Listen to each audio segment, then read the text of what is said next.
Bon, bah les amis, c'est l'heure du bilan. Et salam le monde, c'est Hakim Babossi, j'espère que vous allez bien. Les amis, on se retrouve évidemment pour faire, voilà, comme j'ai dit dans cette intro, le bilan de ce rassemblement de mois de juin, voilà, avec ce match face à la Tunisie, ce match face au Bénin. Évidemment, on est intervenu de ceux que ce soit en vidéo réaction avec le Padré et notamment en vidéo débrief au lendemain des deux matchs. Victoire face à la Tunisie 2-0, victoire face au Bénin 1-0. Que retenir? Les points positifs, les points négatifs, bref. Regragui est-il toujours l'homme de la situation? Bref, ouais, calme-toi. Évidemment, on va y revenir tous ensemble, les amis, dans cette vidéo. Mais avant ça, comme d'habitude, n'hésitez pas à lâcher un maximum de likes et surtout à vous abonner en activant cette fucking cloche. Et bien sûr, vous me dites en commentaire tout ce que vous en pensez. Ça à vous de jouer juste sous la vidéo. Je vous fais confiance, les gars, même si vous avez rien à dire. Vous savez, c'est pour le référencement, tout ça. Plus il y a de commentaires, plus il y a de likes, mieux c'est référencé et plus j'ai de chances de faire des vues, etc. Enfin bref, si vous voulez me donner de la force, ça à vous de jouer évidemment comme d'habitude. Bref, du coup les gars, évidemment on va commencer ce bilan du rassemblement. Bon, on va juste déjà pour généraliser. Hein, on a ce fameux rassemblement du mois de juin qui est toujours un peu bizarre. T'arrives en fin de saison, t'as des joueurs qui sont un peu à bout de saison, hein, tout simplement, des joueurs qui ont fait énormément de matchs. Ensuite, il y a des joueurs aussi qui n'ont pas forcément de rythme aussi, soit qui sortent de blessures, ou voilà. Donc c'est toujours très bizarre ces rassemblements au mois de juin, parce que tu as des joueurs qui n'ont pas forcément le même état de forme, bref. Mais ça, c'est un contexte. Là, je suis pas en train de placer une excuse ou quoi, c'est un contexte. Quand on voit même juste le Sénégal qui bat l'Angleterre 3-1, enfin bref, on peut en tirer la conclusion qu'on veut. En tout cas, les gars, moi, le bilan général est très moyen, parce qu'on a certes deux match de victoire, mais qui dans la forme ne rassure pas forcément. Voilà, on va y revenir évidemment en détail dans le côté positif et négatif, mais globalement, pour moi, je vais être voilà, cash et je vais parler français comme d'habitude. C'est un rassemblement qui n'a servi à rien. Voilà, les deux matchs n'ont servi strictement à rien parce que déjà, on est au même stade, on n'a pas avancé et on n'en sait pas plus sur notre état de forme réel et notamment sur certains joueurs concernant voilà, la sélection pour la CAN 2025. Donc voilà, déjà moi, mon bilan global, il est là. Donc déjà, c'est très inquiétant. Bref, si on doit commencer les amis par le positif concernant voilà, ce rassemblement du mois de juin, bah les gars, on fait deux matchs de victoire comme j'ai dit, 3 buts marqués, 0 but encaissé. Voilà, c'est quand même 0 but encaissé. C'est positif, il faut le dire. Voilà, 0 but encaissé. Sur le plan individuel, en positif, je vais nommer El Kaabi parce qu'El Kaabi, voilà, hein, deux matchs de but, dont un match où il rentre en cours de jeu, donc face à la Tunisie. Il marque sur un de ses premiers ballons. Voilà les gars pour le positif. Je me gratte la tête, mais non, sérieusement, vous voulez que je dise quoi d'autre en positif? Il n'y a rien d'autre en positif, les amis. Vous voulez? Je peux rien inventer, les gars. Pour moi, le positif, c'est ça. Le positif, voilà, 3 buts marqués, 0 but encaissé. El Kaabi qui est décisif voilà, sur ces deux rencontres. Voilà, sur le plan individuel, j'ai juste El Kaabi en tête. Pour moi, il n'y a rien de ouf en termes de positif. On va me parler de Hakimi, mais les gars, Hakimi, c'est normal. On peut même pas le mettre en positif, c'est normal. Ce qu'a fait Hakimi, même pareil, lui qui sort d'une saison où il a fait plus de 50 matchs, même on peut dire 60 matchs si on rajoute les Jeux Olympiques, plus la sélection, etc.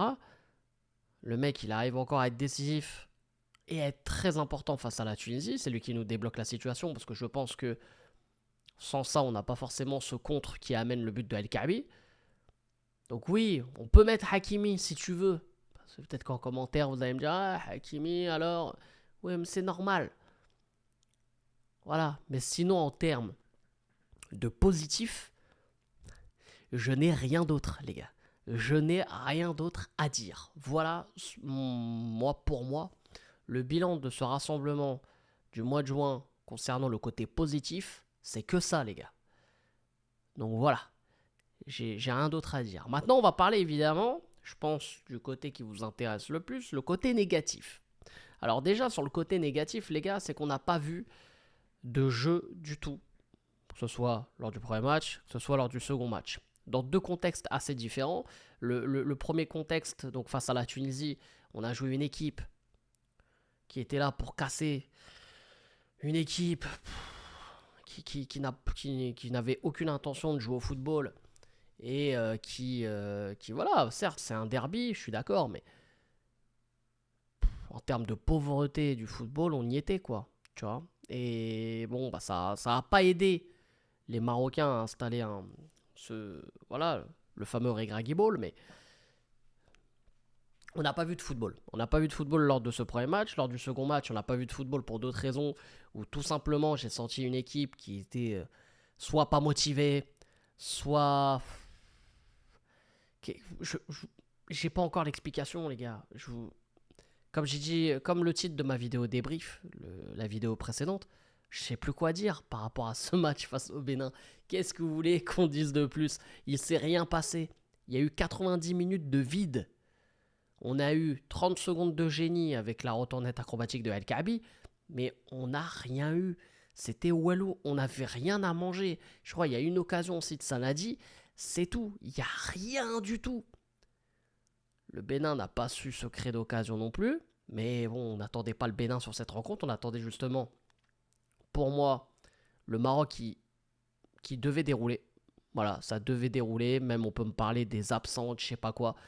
On devait dérouler dans ce match-là. Et pourtant, on n'a même pas eu de fond de jeu. Donc, pour moi, évidemment, sur le côté négatif, je retiens ça, notamment le manque de fond de jeu. Ce que je vais retenir aussi sur le côté négatif concernant ce rassemblement, si on parle sur le plan individuel sur certains joueurs, je vais nommer Ali Hamik, qui pour moi, les gars, est tout sauf un joueur de football. Voilà, il peut faire du MMA, il peut faire du karaté, du taekwondo, il fait ce qu'il veut, le mec. C'est pas mon problème, mais ce n'est pas un joueur de football. À un moment donné, il faut être honnête. Ces highlights avec le Maroc, c'est un bisou sur le crâne de Pépé. À un moment donné, il faut arrêter. C'est le mec qui veut se taper avec un joueur du Bénin, on ne sait pas pourquoi. Il a failli blesser un joueur, il s'est blessé lui-même, je crois, face au Bénin, là, où il a été touché à la cheville. Il n'arrive même pas à claquer une passe de haut en bas, tu vois, il n'arrive pas à, voilà, que le ballon soit bien claqué au sol, il n'arrive pas. Il joue dans une équipe en Arabie Saoudite qui joue à peine le maintien. Je crois qu'ils sont même relégués, enfin je sais plus. Non, il y a un problème, les gars. Quand on est le Maroc, on ne peut pas se permettre de jouer avec ce type de joueur. Donc là, j'ai beaucoup visé Massina aussi dans les dernières vidéos. Je vais le mettre de côté, je vais juste parler de Ali Hamik. Et je pense que j'en ai déjà assez dit. Je ne peux pas en dire plus, je pense qu'on l'a tous vu de nos propres yeux. Ali Hamik, ça passait quand t'avais Aguerd, parce que voilà, Aguerd faisait le taf. Mais là, si tu pars sur une défense où Aguerd est absent et tu mets Ali Hamik Massina, comme dirait Walid Acharchour. Mais tu prends un 3-5-7 et tu te le mets dans la tête. Walid. Mais je te le dis. Ensuite, les gars, j'ai envie de parler aussi voilà, d'un autre qui m'a déçu durant ce rassemblement. J'en ai parlé aussi en vidéo et en live. Sofiane Amrabat, les gars, qui pour moi est complètement dépassé. Sofiane Amrabat, et voilà, je sais pas si c'est un problème physique, c'est un problème dans le jeu. C'est un problème de confiance aussi, hein, peut-être. Parce que du côté du Fenerbahçe, pareil, c'est de plus en plus dur pour lui. Voilà, moi ça m'inquiète, sincèrement ça m'inquiète beaucoup. L'état de forme de Sofiane Amrabat, c'est très très inquiétant. Donc moi franchement les gars, voilà, est-ce qu'il faudrait l'accompagner avec un autre MDC comme on dit, comme un autre milieu défensif, ou alors il faut le remplacer par un autre, mais il n'y en a pas un autre non plus qui se démarque. Donc il faut trouver une solution dans ce milieu de terrain. Même le duo Amrabat-Ounahi, t'as l'impression que les mecs ils ont jamais joué ensemble, alors que je sais pas, depuis la Coupe du Monde 2022, même un peu avant, voilà, ils avaient quand même déjà des matchs au compteur ensemble, et puis t'as l'impression, voilà, là il n'y a pas d'automatisme, il n'y a rien, c'est pas fluide, c'est pas naturel, alors que ça devrait l'être. Donc ça c'est super inquiétant. Donc c'est pour ça que dans les points négatifs, je dirais Sofiane Amrabat, en tout cas dans, on va dire, individuellement, si je dois citer des joueurs, et évidemment, comment ne pas citer Youssef En-Nesyri, les gars, qui était catastrophique lors de la première rencontre. Alhamdoulilah, il n'est pas rentré lors du deuxième. Bon, j'ai envie de dire, toute l'équipe a été catastrophique lors du deuxième match, donc on va pas non plus plus s'attarder sur lui. Mais ouais, non, Youssef En-Nesyri, un joueur qui n'est pas capable de faire une remise de jeu, un joueur qui a comme qualité la tête, et il n'a pas été capable de faire une tête sur les quelques centres qu'il y a eu face à la Tunisie. Ouais, c'est compliqué, les gars, c'est très très compliqué. Youssef En-Nesyri, pour moi, voilà, ça, merci pour tout ce que tu as fait, mais à l'heure actuelle, si on parle maintenant, en juin 2025, c'est plus un joueur qui est capable d'être important pour le Maroc. C'est plus un joueur qui a sa place, en fait.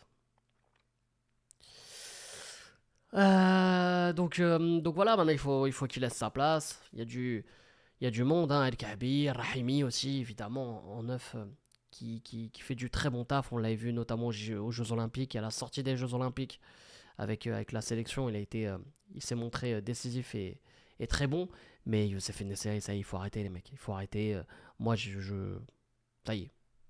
Là, vraiment, là, je pense que ce rassemblement nous a au moins permis de se dire que là, ça y est, c'est terminé. Mais avec Walid Regragui, rien n'est terminé. Il est là aussi le problème. D'ailleurs, les gars, bonne transition, parce que j'ai envie de parler aussi maintenant de Walid Regragui, hein, dans le côté négatif de ce rassemblement. Dans un premier temps, par rapport à ses choix sur les joueurs qui n'ont pas forcément joué. Sur les joueurs qui n'ont pas joué, comme notamment Richardson, Hamza Egaman, j'en ai beaucoup parlé évidemment dans mes vidéos. Omar El Hilali aussi, j'en ai un peu moins parlé, mais il faut aussi l'évoquer. C'est pas normal. Là, les 3 joueurs que j'ai cités, c'est pas normal parce qu'au milieu de terrain, on n'a pas pour le moment un milieu de terrain entre guillemets solide et valable. Un Richardson aurait pu gratter quelques minutes, notamment quand on a vu que Sebari avait joué au premier match ailier et ensuite il a joué au milieu de terrain. J'aurais bien vu un Richardson jouer au moins une grosse demi-heure ou au moins une mi-temps. Voilà, pourquoi pas faire des changements à la mi-temps du deuxième match, ce qui aurait été plus prolifique. Et j'aurais bien voulu voir ce que Richardson aurait pu donner, surtout depuis les Jeux Olympiques, on ne l'a plus trop vu Richardson. J'aurais bien voulu voir voilà, ce que ça aurait pu donner, s'il y avait quelque chose ou quoi. Bref, Hamza Egaman, pour toutes les raisons que j'ai déjà citées, les gars, il ne jouera jamais. Sous Regragui, ce mec-là ne jouera pas.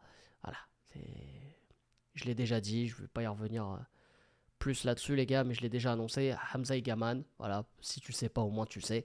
Hamza Egaman ne jouera pas la CAN 2025. Si en tout cas tous les attaquants sont disponibles, tels Rahimi, El Kaabi, En-Nesyri, Sanadi, Zaïri, Chamak, Haji, les 2 frères Haji, Bassir.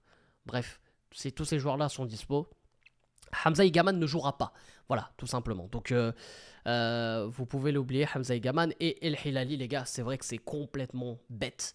Parce que là, tu te dis, tu avais un rassemblement où tu fais souffler Hakimi parce que Hakimi, voilà, il a joué énormément de matchs. Tu le fais jouer le premier match. Et le second match, tu fais tourner. Tu mets El Hilali qui va jouer 90 minutes, qui va se montrer un peu, voilà, on va voir un peu ce que ça peut donner. Non, le mec il met Zakaria El Wahdi. J'ai rien contre lui d'ailleurs, j'étais content qu'il joue. Mais Zakaria El Wahdi à gauche. Parce que dans la liste, tu prends quoi? Tu prends 2 latéraux. 2 latéraux droite, 2 latéraux gauche. Zakaria El Wahdi, il a déjà joué à gauche, notamment du côté des Jeux Olympiques. Il a joué à gauche, il a performé à gauche. Tu le fais jouer à gauche. Et Belhamari, tu le fais souffler. J'ai même pas parlé sur le côté négatif des joueurs. Hein, sur le côté individuel, Belhamari, j'aurais pu le mettre, il était pas loin. Mais apparemment, il était qu'à 80% et c'était qu'une gêne. Mais là, encore une fois, s'il était qu'à 80%, pourquoi tu le fais jouer? Donc encore une fois, c'est pas pour rien que je mets en négatif Walid Regragui. Donc déjà par ses choix, et je veux aussi dire autre chose par rapport à ses déclarations en conférence de presse. On l'a complètement perdu. Quand le mec, juste à peine arrivé au rassemblement, il dit que c'est l'homme de la situation, que c'est lui qui va faire gagner la CAN, etc., etc. Ok, je suis même pas tombé sur lui quand il a dit ça. Tu veux faire le mec sûr de toi? Je préfère un coach qui dit ça qu'un coach qui montre ses faiblesses et un coach qui limite... voilà, il dit clairement, voilà, on fonce dans un mur, mais tant pis, c'est comme ça. Non, là, lui, il y croit. Il y croit, il croit en ce qu'il fait. C'est important. C'est important. Mais là, quand tu dois des comptes, parce qu'on a fait 2 matchs qui ont été exécrables en termes de fond de jeu, comme j'ai dit, tu peux pas te permettre de dire comme ça en conférence de presse, je suis le meilleur entraîneur de l'histoire, parce que tu as gagné 12 matchs à domicile contre des équipes qui ne sont pas mieux classées que la 49e place au classement FIFA. À un moment donné, il faut être lucide. C'est-à-dire que quand tu te prétends vraiment meilleur entraîneur de l'histoire du Maroc parce que tu as fait 12 victoires, là, il faut arrêter. Là, les gars, on l'a perdu. Ce mec-là, on l'a perdu. Parce que si tu es le meilleur entraîneur de l'histoire du Maroc, à la fin du match, là, face au Bénin, pourquoi tu pars et tu fuis là, directement au vestiaire, là, et que tu savoures pas cette belle victoire et ce beau record? Il est là aussi le problème. C'est que de la communication, il a préparé ça, il se nourrit, je pense, du côté où tout le monde est contre lui. Je sais pas, lui, il est dans un film, il est dans Netflix. À un moment donné, sois honnête, reviens avec nous. Viens, on parle football. Viens, on parle football. Parce que j'ai l'impression qu'on parle plus football avec ce mec. Et le mec, il se compare à l'Angleterre, qui vient de changer d'entraîneur, qui est complètement détruit depuis qu'ils ont changé de coach. Même, voilà, c'est vraiment pas terrible. Ils ont perdu contre le Sénégal d'ailleurs. Mais c'est mérité pour le Sénégal. Le Sénégal a fait un gros match. Mais honnêtement, sois lucide. Sois lucide, frérot. Et moi, là, Walid, on l'a perdu. Moi, je vous le dis tout de suite. C'est quelqu'un qu'on a perdu. On l'a perdu. Donc, c'est pour ça que je le mettrai évidemment aussi dans les points négatifs de ce rassemblement. Et notamment pour ses déclarations. Pour ses déclarations en conférence d'après-match. Limite, le seul truc positif qu'il a dit, c'est par rapport à Hakimi et la course au Ballon d'Or. Mais sinon, non, il y a un gros problème. Il y a un très gros problème. Donc, est-ce que c'est encore l'homme de la situation ou pas? Moi, je suis pas forcément convaincu, mais est-ce qu'il faut le changer là, maintenant? C'est prendre un plus gros risque pour moi. Mais bref, on verra. De toute façon, maintenant, ce qui nous reste, les gars, c'est Gironia. On y va à fond. On verra. De toute façon, quoi qu'il arrive, le public sera là. Hein. Le public va pas partir. Hein. Mon gars, on a eu une période de disette entre 2004 et 2018. J'ai envie de te dire qu'on sera toujours là. Hein. Donc, il n'y a pas de souci là-dessus. Ne vous inquiétez pas. Bref, en tout cas, sur ce, les amis, n'hésitez pas, comme d'habitude, à lâcher un maximum de likes et surtout à vous abonner en activant cette fucking cloche. Et bien sûr, vous me dites en commentaire tout ce que vous avez pensé de cette vidéo par rapport au bilan du rassemblement et tout. Bref, c'est à vous de jouer juste sous la vidéo. Sur ce, c'était Hakim Pas Possible. Je vous aime, je vous laisse. Et bien sûr, Dima Maghreb et allez le foot!